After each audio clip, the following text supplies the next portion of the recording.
Hello, everybody, and welcome to the second episode of the Bathcave podcast. I just want to thank you guys for watching the first episode. Tell me what you think. So this episode, we are going to be talking about Oscars predictions and what I feel is going to go down this Oscar season. The Golden Globes have already been announced, and so this is kind of loosely based on it. Some of it's based off of that, but most of it's going to be my personal thought and what I think. And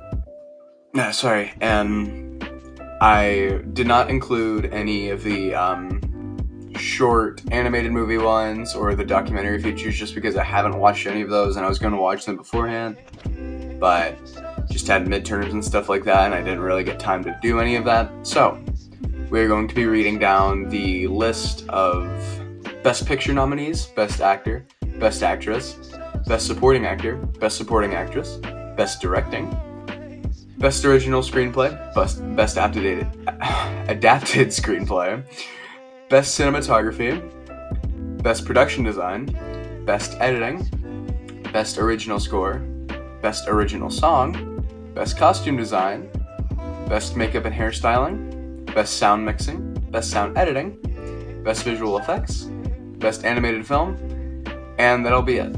I did not get the time to watch any of the other categories or anything of those other categories, so we're going to be doing the more popular ones. And if you have opinions on any of these or any of those that I haven't watched, and you think I should watch them, or if you didn't like them and you think I should talk about them, go ahead and tell me. I'd be totally willing to do that. But alright, so we're going to get into this, just to make sure that I don't screw up anything in the middle of it. Green is when I think it's the winner, yellow is when I want it to win, and orange is when it's both. So Best Picture nominees, we have Christopher Nolan's Oppenheimer, Greta Gerwig's Barbie, Martin Scorsese's Killers of the Flower Moon, Celine Song's Past Lives, Ridley Scott's Napoleon, which I will be reviewing at the end of this episode, Alexander Payne's The Holdovers, Yorgos Lanthimos' Poor Things, Ari Aster's Beau is Afraid, Bradley Cooper's Maestro, and Michael Mann's Ferrari.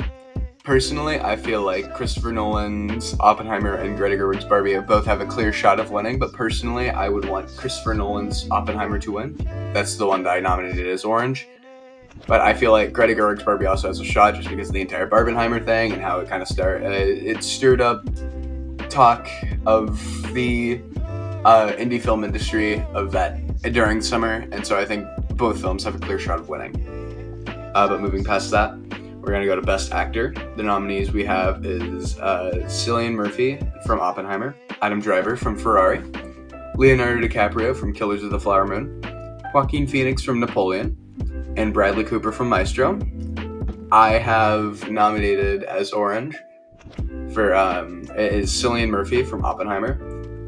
I haven't seen Ferrari, I haven't seen Killers, but I saw Napoleon, and we'll hear my opinion about that in a few. But honestly, just to sum it up for right now, I wasn't all that impressed.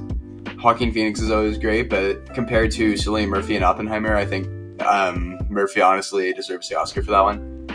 And Bradley Cooper and Maestro, I think it was an alright film. It wasn't anything special. But yeah, I'm looking forward to seeing Ferrari when it comes out. I still really want to see Killers because, oh my god, what's his name? Martin Scorsese. He said that the cinematography was highly inspired by Ari Aster's work, and I'm a huge Ari Aster fan, so hopefully that'll be pretty good, even though it's like 3 hours and 36 minutes or something like that. But yeah, I have Cillian Murphy nominated for Oppenheimer because I really enjoyed that movie. I think he did a really great job portraying the scientist himself and his emotional what's the word I'm looking for? His emotional, levels. Like, how he went from being so dead set on creating the bomb to being so regretful for the lives that were lost inside of the movie, or during the time period that the movie was set in. And I think that he deserves the Oscar just because of how intensely he took that role. Also, fun fact, Cillian Murphy actually ate an almond a day for 2-3 months to prepare for the role just because of how skinny Oppenheimer was. So yeah, fun fact. Moving on to Best Actress, we have Margot Robbie for Barbie, Emma Stone for Poor Things, Greta Lee for Past Lives, Kaylee Spinney for Priscilla, and Lily Gladstone from Killers of the Flower Moon. I nominated as Orange. That was Margot Robbie for Barbie. I was not a huge fan of Barbie, but I feel like she totally deserves it just because she is a phenomenal actor, and I think she did a really great job for that movie, especially since it was like she had to play a kid's film character but say PG-13 lines, and that was a really hard job, I can imagine, to take it that seriously. But it was well done on her part, so I think she totally deserves that. I haven't seen Poor Things yet, but I'm not that impressed by it so far. It looks very David Lynch-ish, and I'm not a David Lynch fan. Or at least, like, the style of that. It looks like Eraserhead David Lynch, which is one of the weirdest movies I've ever seen. And at that point, it's, like, so weird. It's only for one person, that being the director. And I just don't think that's how you make movies. Or how somebody should make movies. But, I wasn't that impressed by the way it looked. There's actually an article saying that Ari Aster walked on the set of Poor Things, and he said that it looks like a Cheesecake Factory, which I thought was really funny because the set is very like dark, grayish brown vibe, and so I totally see it. I totally get it. It's very like commercially fancy, not like where you would go and eat if you had a lot of money. It's like where you would go and eat to fool people like you had a lot of money, like a Cheesecake Factory or something like that. Past Lives, I have not seen yet, but that's another one that I kind of do want to see, but at the same time, it's not on my top watch list. I watched a little bit of it. I was really impressed by what I saw. I did see Priscilla. I was not all that impressed. I don't like the entire, like, Elvis Presley hate thing, and I get, like, why people think that it's valid for Priscilla Presley to share her opinion on that, but at the same time, Elvis was such a good movie. Elvis was such a good person. And I don't get why we have to continue hating on somebody that so many people love dearly, even of this generation. But that's to each their own. Even if all of it was a true thing, I think it's valid for her to share her opinion. I just don't get why the entire world has to hate on the guy. But yeah, I think it was, other than that, I think it was an alright movie. I think it was a decent adaptation of Priscilla Presley, and I think that it definitely deserves a nomination, even though it probably won't win just because of how big of a deal Margot Robbie and Barbie was. And then there's Lily Gladstone from Killers of the Flower Moon, which I think is fair from what I've seen about it. She looks very committed to the role, and she looks to put in a lot of effort. And so, yeah, I hope that goes well. I will try to review a bunch of Oscar-nominated movies as we get closer to the Oscars. But yeah, I guess all I can say right now is from what I've seen. But yeah. So for Best Supporting Actor, we have Robert Downey Jr. for Oppenheimer, Ryan Gosling for Barbie, Willem Dafoe for Poor Things, Mark Ruffalo for Poor Things, and Robert De Niro for Killers of the Flower Moon. I think that Robert Downey Jr. definitely has this in the bag. He was a great villain. I think he played the character very well. I think he honestly really deserves it too, just because he's finally out of the entire like Marvel thing. And I think he deserves a win for a separate acting career. I can only imagine how much effort it took to get out of that and play a character different from all of that. And I can only imagine how much it would mean to him in order to get that Oscar and get that win and feel confident in the fact that he's finally past the entire Tony Stark thing. And he wants to do other things. He wants to be a more serious actor. So I think he deserves that. At the same time, though, I am a male, so I want Ryan Gosling from Barbie to win. And it's not just that. I think it was a really cute performance. Or not in a weird way cute, but I think I just think it was neat. Do you know the Marge Simpson meme where she's holding something and then she says, "I just think it's pretty neat." That's how I feel about the Ryan Gosling Barbie performance. I'm holding Ryan Gosling from Barbie and I'm saying I just think he's pretty neat. I really liked his cute performance. It was really interesting, and I think that at least deserves that. But we'll get to other Ryan Gosling nominations. For those who have seen the movie, I think you guys know which one's going to probably get a nomination from my part. But yeah, I think Robert Downey Jr. has that in the bag. Like I said from Poor Things, I'm not that impressed, and I probably won't see the film. If you guys want me to see, you can tell me, and I will try to watch it and review it honestly. And then for Killers of the Flower Moon, I know that Robert De Niro is a phenomenal actor, and people on the other nomination forums that I was reading were saying that he did a really great performance, so I will talk about that a little bit more. But yeah, moving on to Best Supporting Actress, we have Florence Pugh for Oppenheimer, Emily Blunt from Oppenheimer, Vanessa Kirby from Napoleon, Danielle Brooks from The Color Purple, and America Ferrera from Barbie. Now, all of these movies I have seen, so I'll be able to talk about them a little more thoroughly. Florence Pugh from Oppenheimer is what I've nominated as Orange, so that means that it's going to probably get the win, and it's what I want. It's the one that I would choose. I really like Florence Pugh's character. I like the entire, communist and full-on American belief Oppenheimer relationship that they had set up there. I think she was a really interesting character, to say the least. A lot of people don't give her... They talk a lot of smack about her character because Oppenheimer uttered his famous line the first time in the movie when he was having sex with her. And I don't know why people give that scene so much crap. I think it's actually a pretty neat scene. Not for any weird reason. I just really like Florence Pugh's character. And of course, as I said, I really like Cillian Murphy's character. I think they both did a really great job. Emily Blunt, I think she was really great as well. I think she also has a really good chance of winning. Not as good as Florence Pugh, just because she's Florence Pugh, and her character made such a big impact on Oppenheimer as a character. But Emily Blunt, she played Oppenheimer's wife inside the movie, and she was just like a common wife, and then she figured out about the entire Florence Pugh thing, and her emotions throughout the entire movie were just so flawed, and she felt so many different emotions about Florence Pugh's character, and I really think that was a really interesting way to play the character, and I think she did a really great job. So I think she would also be one that I would want, but honestly, I think Florence Pugh was just a little better. I think she did a little bit better than Emily Blunt. Vanessa Kirby from Napoleon, I thought that she had a neat character. I just think that they should have talked about her a little bit more. I think the entire movie should have just had a little bit more effort put into it from the writing portion. I think that she did a great job. I just don't think that she was given the right material to play a good version of that character. But, to each their own. There are some people that love that movie, and then there are some people who agree with me, saying that it's just a lackluster museum display of a film. But yeah, Danielle Brooks from The Color Purple. I think The Color Purple is a fantastic musical. And I think that her performance of the character that she plays, I can't remember her name off the top of my head. This is a little while back.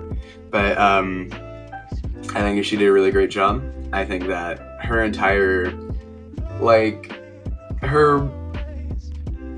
trying to think of it. Her determination and her anger and all of that, it just shows very well. I think it's a very beautiful performance in that way.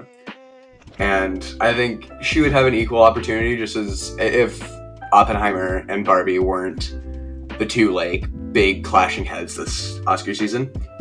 But going from that, we have America Ferrera for Barbie. She plays the mom, and I think that she also had a really interesting, passionate character. I don't think that she deserves an Oscar, or at least not for this film. I talked about Dumb Money last week, or I guess a couple of weeks ago, and I think that was a really good performance from her there. I think that would win if Dumb Money got a little bit more praise, but it did not, and Barbie did. So I think that she would get nominated, but I don't think she would win just because I don't think that she was really great there.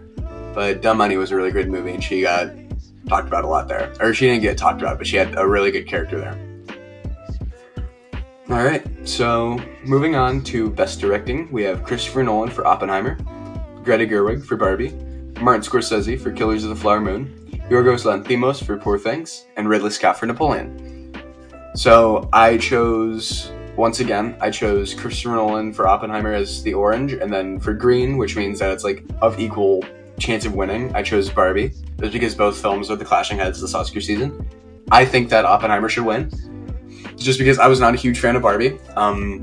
I thought the entire point of the film was very forced. I think Greta Gerwig is a fantastic director. Lady Bird is a fantastic movie. I just was not a fan of Barbie. I thought it tried to play men dumb in order to get the point of women equality across, and I don't think that's the way of trying to get the point of equality across, is to dumb down another group of people in order for another group of people to thrive. It's not how that works, or at least in my opinion. But at the same time, I think it was just trying to be a cute film, and I guess it accomplished that, but for that, I don't feel like it should win Best Directing or Best Movie or anything like that. However, Christopher Nolan's Oppenheimer, it was, unlike Napoleon, it was both entertaining and it was like super historically accurate and just blended really well. And I would watch that film again and again. I know a lot of people say it's boring, but Christopher Nolan just does a lot of dialogue in his movies, and in order to get that, you have to watch a lot of other Christopher Nolan films. I'm actually a fan of The Dark Knight Rises. Not as much of a fan as The Dark Knight as everybody else on Earth, but I thought that Dark Knight Rises was a really good movie as well, and a lot of people disagree, but I think it was a really good movie. I think Oppenheimer was a really good movie. It did have a lot of dialogue, but then again, I don't know what people are expecting when it's a movie about like science. It's not like the bomb is the entire reason why that movie exists, because it's the reason why the movie exists, but it's not the reason why Oppenheimer exists. There's other things that happen before and after that. And for the movie to happen, they have to talk about those things too. People don't get that. I don't get why people don't get that, because that's a very essential part inside of the entire story. But nonetheless, I think that movie's gonna win, just because whether people like the talking or don't like the talking, it still had a huge box office pull, and a lot of people were talking about how great that movie was, even though a lot of people were also talking about the amount of talking inside of the movie and how there was just too much talking. I love God damn it. Logan Paul, that's his name. I don't know why I said Napoleon. I've been talking about like the same 3 movies for the past 20 minutes, but Logan Paul, he made a review about the movie, and it was just, there's too much talking. I walked out early, and I thought that was really funny. I don't think that man should review movies. After that, I don't think that man should review movies. I don't ever want to read a movie review from him ever again, because that's what movies are. Movies have to talk in order for your story to get development. It's called writing, bud. But, yeah.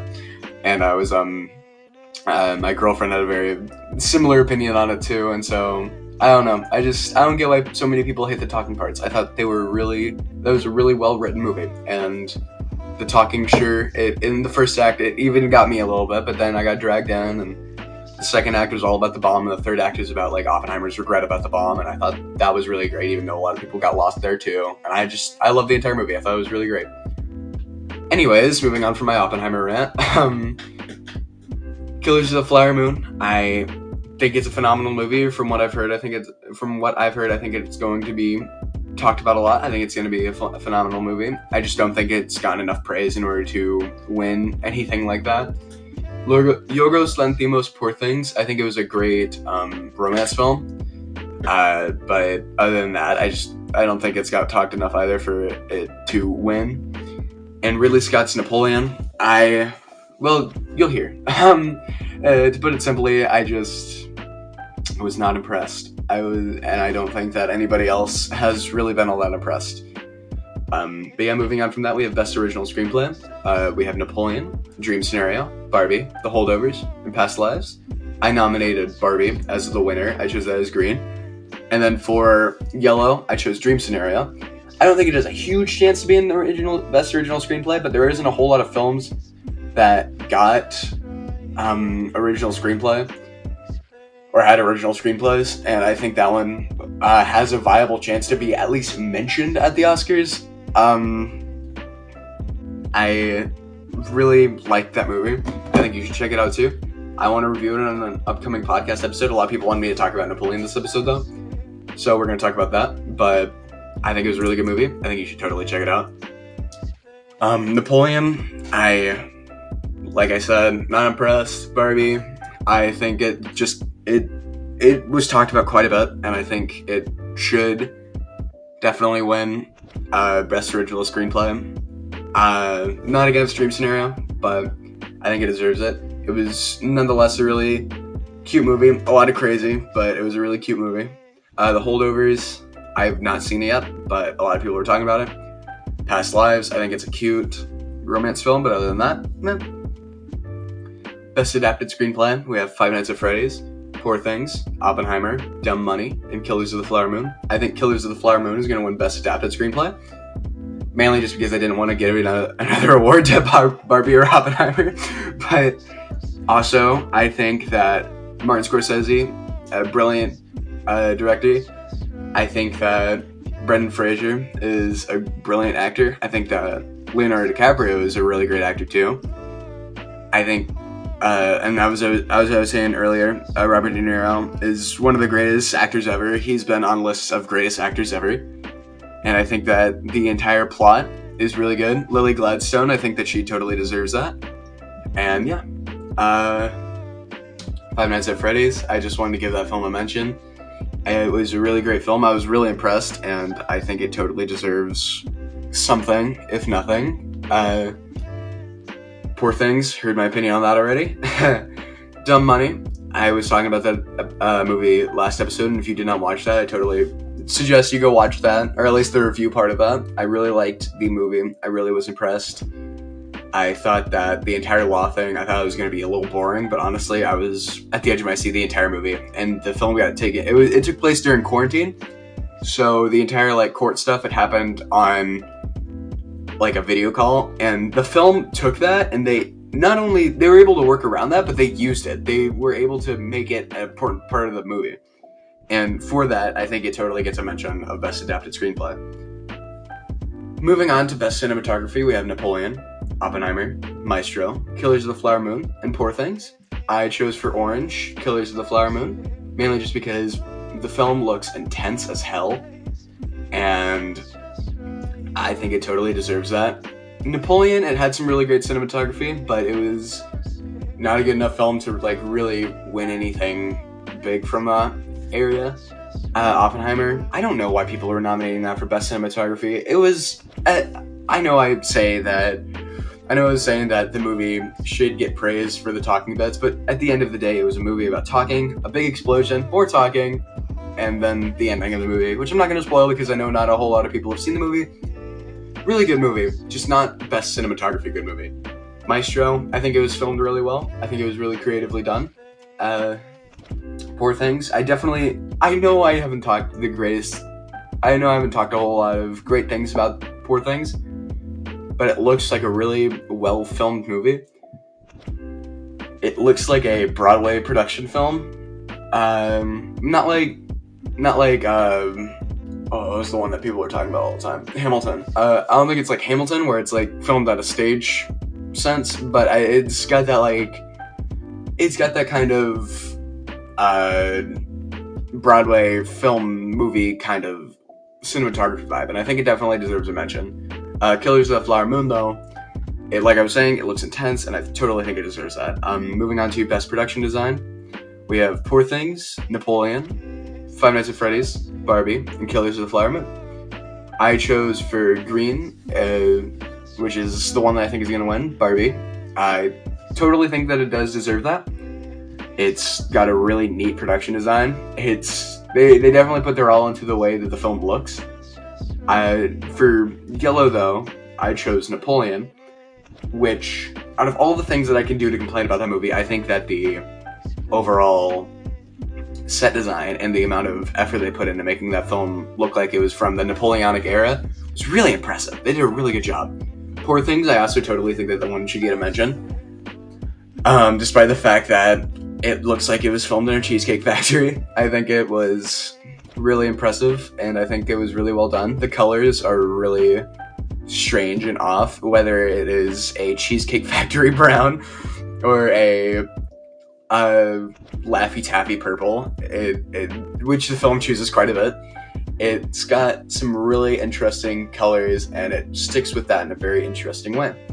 Five Nights at Freddy's, I totally think that one should win too, just because I was a Five Nights at Freddy's kid when I was in like elementary school, and it was really cool to see that come to life in that way. It was really impressive, and the way that the cast worked around that was really impressive. Killers of the Flower Moon, once again an era film that totally should get the praise that it gets, and I totally think that it deserves that nomination as well. And so yeah, that's that. Moving on to Best Editing, we have Oppenheimer, Dream Scenario, Past Lives, Barbie, and Killers of the Flower Moon. I chose Oppenheimer as the orange just because I love Christopher Nolan's editing. Anytime that he makes a movie, I love his editing. Memento, Inception, all great films and all great examples of his editing. Inception is like literally one of the most famous films ever. If you haven't seen it, you need to. It's really creative. It does this entire thing where it's like if there's bars on the screen or whatever, it means that there's a fantasy, and if there's not, there's not. But then the film also kind of tricks you by breaking that a little bit. And that was really creative. Oppenheimer does the same thing, kind of, with like, if it's black and white, that means that it's taking place like in current time, and if it's not, it means that it's like a flashback, which is really weird because typically films do it the other way around, where if it's like black and white or if it's like a different color than a normal film, it's like a flashback. And if it's like normal, it means that it's taking place in that current second. But the film kind of tricks you with that. And then sometimes there are flashbacks that take place in black and white.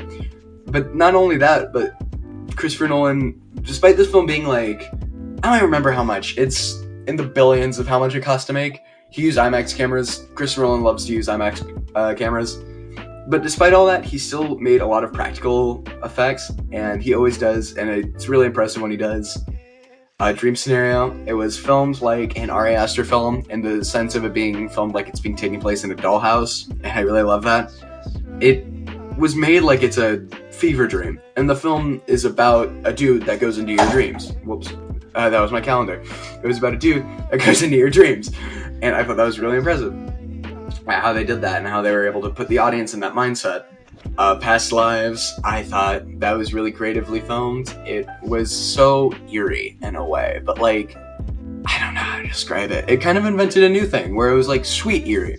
It was cute eerie, and that was really strange, but it was really neat. Barbie, it had children's film editing. I don't know why that one was nominated, but a lot of people were talking about it, so I decided to throw it in there. I don't know why that one added on there. It was children's film editing. There's nothing special about it. Killers of the Flower Moon, from what I've seen, from what I've heard, it's got some really good editing. It's intense when it's intense, it's slow when it's slow, and the film knows what's happening when it's happening. Moving on from that, we have Best Original Score. We have Oppenheimer, Ludwig Göransson for Oppenheimer, Daniel Pemberton for Spider-Man Across the Spider-Verse, Joe Hisaishi, please tell me I'm saying that right, for The Boy and the Heron, Hans Zimmer, Dune Part 2, and Robbie Robertson for Killers of the Flower Moon. I chose for Orange is Ludwig Göransson for Oppenheimer, although I do think that Spider-Man Across the Spider-Verse totally should get a nomination. I thought the first film had a really great soundtrack too. This one did too. It was talked about a lot. It was made fun of a lot. Or not made fun of, but it was like a joke. You saw the TikToks. Or any videos that use them. Joe Hisaishi for The Boy and the Heron. I've never seen The Boy and the Heron, so I'm not going to talk about this. I haven't even seen anything about it. I should probably watch it, but I'm not going to talk about it. Hans Zimmer for Dune Part 2. I don't actually think that Dune Part 2 came out yet, but I watched the first Dune. I thought that one had a really great soundtrack, and if it's anything like that, I totally think that it deserves the nomination. And Robbie Robertson for Killers of the Flower Moon. I think that from what I've heard about the soundtrack, or from what I've seen, the scenes I've seen with the soundtrack that were really neat, I thought it was very eerie and very creative. But yeah, Ludwig Göransson for Oppenheimer, I think it had a really great soundtrack, and it's been talked about a lot, so I totally think that one deserves a win. Best Original Song, this is the one that I was talking about earlier about Ryan Gosling nomination. Ryan Gosling for I'm Just Ken from Barbie, Jack Black with Peaches from the Super Mario Bros. Movie, Josh Sharp and Aaron Jackson with I'll Always Be on Top from Dix the Musical, Lizzo with Pink from Barbie, and Diane Warren with The Fire Inside from Flamin' Hot. I chose Lizzo's Pink from Barbie as the green, mainly because everybody was singing that song and everybody was talking about it, everybody was making jokes about it. Although I chose as the yellow one, obviously. I don't know if I've talked about Ryan Gosling enough for this to be obvious. Jack Black, Peaches. No, Ryan Gosling's I'm Just Ken. As a man, I think I have to choose this, or otherwise I'm gonna lose my license to continue to be a male. But in all seriousness, I thought this was a cute song, a neat song. It had a lot of energy, it had a lot put into it. Ryan Gosling put in a lot of effort to make this song catchy and corny and silly, but fun. And I totally think it should win. Mainly just because all the other songs in this list I'm not a huge fan of. Peaches, I think, was played too much. Lizzo's Pink, I'm not a fan. I'll Always Be on Top, I think that's just a pity pick from me. I love that movie. I think it should totally get on there, despite the fact that not a whole lot of people are talking about the movie, but all the other songs on the Oscar nominees lists aren't that great. I don't think that they should get nominations. And I haven't seen Flamin' Hot, so I'm not going to talk about that song. But yeah, I think that I'm Just Ken should totally win, but I definitely think that Lizzo's Pink is going to win. Best costume design, we have Barbie, Five Nights at Freddy's, Saw X, Napoleon, and Poor Things. I chose Barbie as green, although I chose for yellow as Five Nights at Freddy's. I thought that Five Nights at Freddy's had incredible costume design, and I think that one honestly has a really good chance of winning as well. I might as well just nominate that one as orange. I thought that one was really impressive, but I think Barbie has a really good chance of winning too. I think they're honestly equal. Five Nights at Freddy's had a lot of effort, and I think it was really well done, so I guess we'll see when that happens. Saw X, never saw it, but I saw. But I think it should get a nomination just because those films always put in so much effort to make the gore top level. Napoleon, I was talking about, the era period clothing and all of that, I think it totally deserves that. Poor Things, it's a Broadway musical inspired film, so it's definitely going to get a nomination.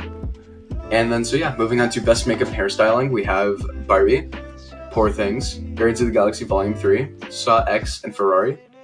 I chose green for Barbie, and for yellow, I chose Guardians of the Galaxy Volume 3. It had really great hair effects. If you haven't seen the movie, you won't get what I'm talking about, but if you have seen it, you totally get what I'm talking about.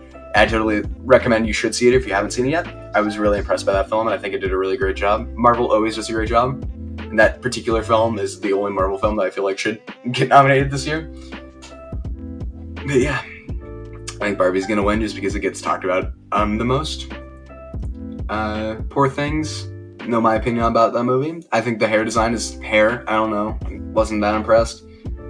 Saw X, that one was on another nomination list. I don't know why. Hair and makeup and stuff. Well, makeup I get, but hair, I'm not so sure about. But yes, makeup, gore makeup. And then Ferrari, I don't know why that one got nominated either, but I guess car crashes, all that, period era. Other than that, I'm not so sure. But yeah, I think that Barbie is going to get the win, and Guardians of the Galaxy Volume 3 should totally get the win. Best sound mixing goes to Oppenheimer, Zone of Interest, Killers of the Flower Moon, Maestro, and Ferrari. I think that Oppenheimer is the orange, so that means that I think it's going to win, and I also would choose that one. Zone of Interest hasn't come out yet, but it piqued my interest. And if you don't know what the movie's plot is about, it's the dude that runs Auschwitz. It's him and his wife, and they buy a house right next to Auschwitz in order to stay close to the camp, but also form their perfect lifestyle that they want to have. I think it's a really neat premise. I don't know why people keep wanting to talk about a war that happened almost a decade ago, more than a decade ago, or a century ago.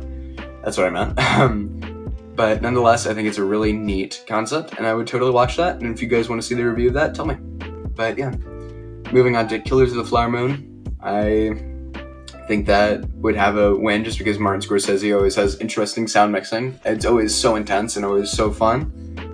Maestro, it's a film about a maestro, so I think that goes without saying that it's going to get a nomination. Ferrari, it's a movie about cars, and last year's win went to Top Gun because the sound of a jet plane. So totally, I think Ferrari's going to get a nomination if they're not if they're going to get a win. I totally think they're going to get a win, maybe.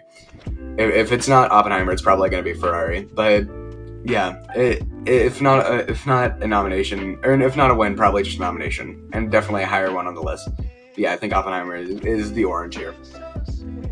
Best sound editing. Oh my god, these next few are going to be Oppenheimer. Oh, whoops.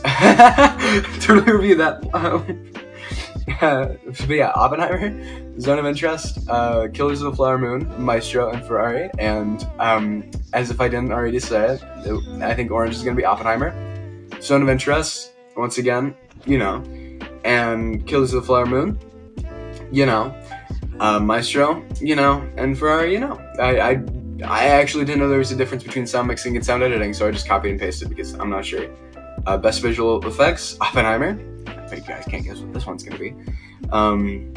Killers of the Flower Moon, Napoleon, Indiana Jones and the Dial of Destiny, and Poor Things. Best visual effects go to Oppenheimer. Killers of the Flower Moon, I think, has some really nice pyrotechnics from what I've seen. Napoleon had some really gory visual effects. I mean, the wars were always so intense, but they were really interesting and they were really powerful.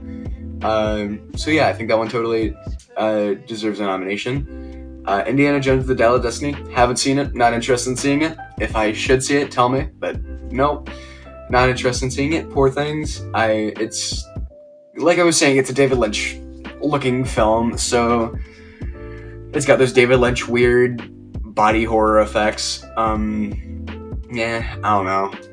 I think it deserves a nomination because it's the weird David Lynch body horror effects, but other than that,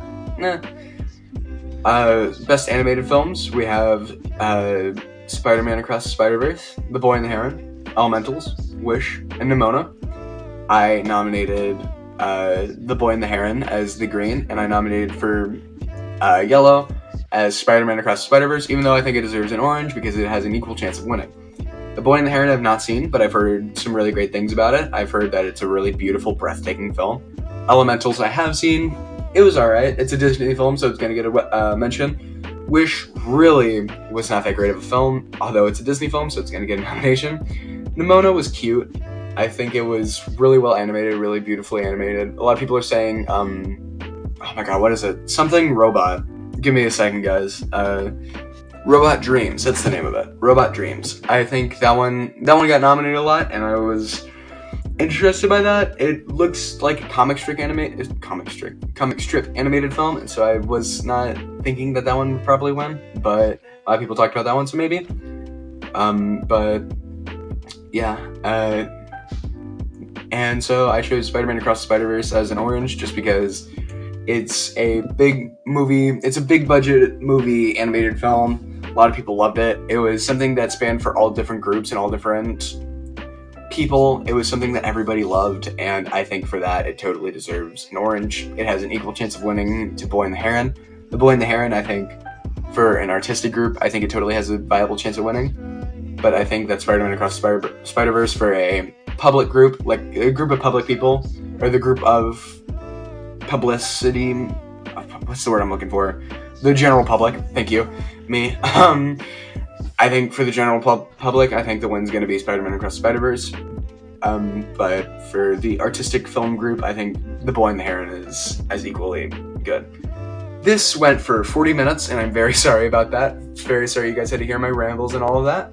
But if you guys think that this was fun and you guys want to hear more, tell me and I'll try to do this like maybe yearly or something like that. But yeah, please enjoy this episode, and up next is going to be my review for Napoleon, but I need a water break. Mainly because talking for 40 minutes is not what I thought I was going to be doing. But yeah, tell me if you guys enjoy this, and I'll see you in the review portion of this.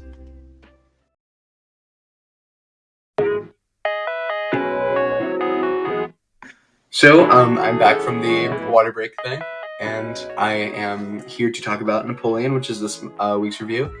Heads up, last week I did the entire thing scripted, but this week I'm not doing the entire thing scripted. I just did the episode as my thoughts then and there, because that's what I want to do. And then I wanted to do the reviews on script. So from now on, I'm going to give my opinions straight on then and there for the episode portion, but then for the review, I have it written down so I can read it And so yeah, that's how it's going to go from now on. So I'm going to try not to stutter too much, and if I do, I will try to reread it or something, but we'll see what happens. Napoleon was definitely a huge scale production, and the money was well spent on the historical accuracy and overall scale of the production, but was it worth all of the money? While the film did indeed have a huge production, and everyone in the production's contributions were large in scale and effort, it lacked in keeping interest. Whether it held accuracy to Napoleon as a person or not, I have no clue. But even if it did, that doesn't give it the excuse to make the film a lackluster film as it did.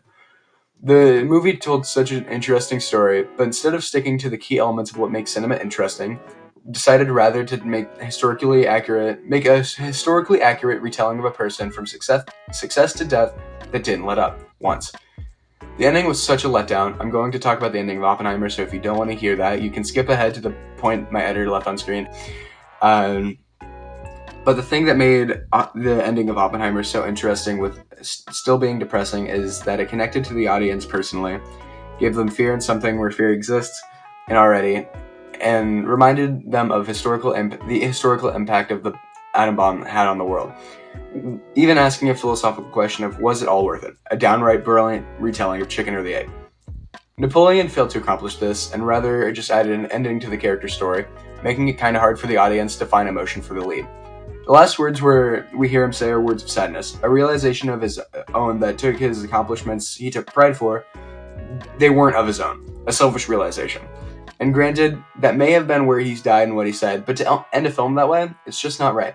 What if, bringing up Oppenheimer again, if you want to skip past it, if that film just ended with him dying, his successes meaning he didn't amount to anything? Oppenheimer's issue was so personal, and made a personal connection with the audience, and had a very similar impact to Napoleon. Both killed millions, and both had impacts on future worlds. And no, I'm not saying that Napoleon should have gone the same route as Oppenheimer, but Napoleon didn't make an effort to connect with the audience. It just made the audience feel like they were watching a 2.5-hour museum display, and made the film seem like this hugely important historical figure didn't do much. With that being said, there is some stuff to praise about the film. The cinematography is groundbreaking, and I do believe that is one thing the film has over Oppenheimer. That's the last mention of Oppenheimer, I promise.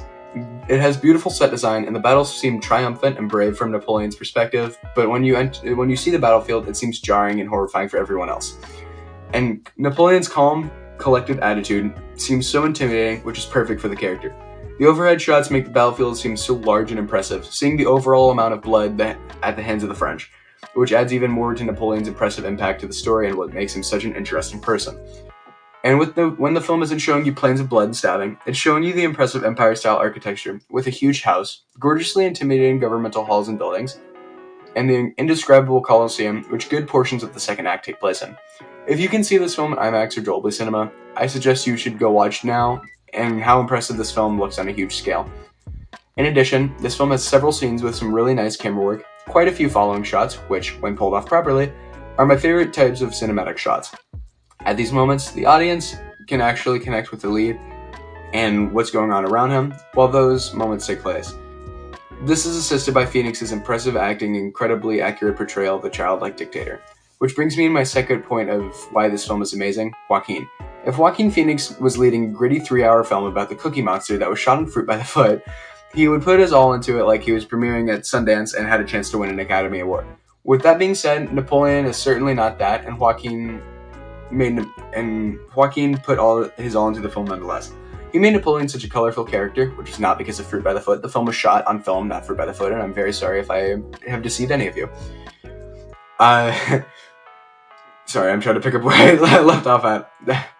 That audiences can side with and agree with, despite the wars and violence he started. To my knowledge, Napoleon was a man-child, and an angry one at that. However, he was also However, he was also an open-hearted guy, and liked to have fun, and was overall just sweet towards everyone and anyone, even his worst enemies. He loved France despite the citizens trying to kill him. He loved Josephine despite her struggle to stay loyal to the emperor. He cared and no one took notice of that. And all the other actors in around Napoleon were wonderful, sure, but the ones who were really allowed to shine were Joaquin Phoenix and Vanessa Kirby. I would speak a lot more for Kirby's performance, but the film didn't really allow for audiences to like her. She seemed complex but her actions didn't make her seem very interesting. Vanessa Kirby did what she could with the role, and I feel like it was perfect in that sense. However, Joaquin, as always, shined brightly and did so much impressive work. And yes, while I was saying that it was hard for the audience to get behind Napoleon, and then I also said that Joaquin made the character colorful, I mean the ending. Mainly just the ending. The rest of the film, Joaquin made Napoleon, despite the fact of him being a grueling dictator, he made him a really lovable character that people can side with. But beyond that, the ending made him seem very selfish and very self-centered, and I didn't like that. It kind of made it seem like Joaquin's work to make the character so much more empathetic, or for audiences to seem empathetic towards Napoleon. I felt like the ending just kind of made all of that worthless. So, moving on. With these details and some others that I didn't mention, like the thrilling period accurate soundtrack, I loved the kind of Napoleonic Renaissance era sound that it had. It made the film better for me, and the film still seemed to want to make it more historically accurate rather than make an entertaining film, which some people can get behind, but to each their own. I wasn't a huge fan of what they did. Not the best historical biopic of the year, but if your local IMAX theater is showing it, I'd buy tickets for the weekend. For me, this film gets a 6.5 out of 10. Nothing against Ridley Scott or the rest of the crew, but the story just wasn't written that well in my opinion. Thank you guys for listening to this full episode. I'm really sorry it lasted as long as it did. If you guys have any opinions about anything I said, or you guys feel like I had said anything wrong, if you guys feel like I have spoken wrongly about a film, tell me, and I will try to watch it again. And yeah, I guess I'll see you guys next episode. Thank you for listening, and I appreciate your attention. Bye-bye now.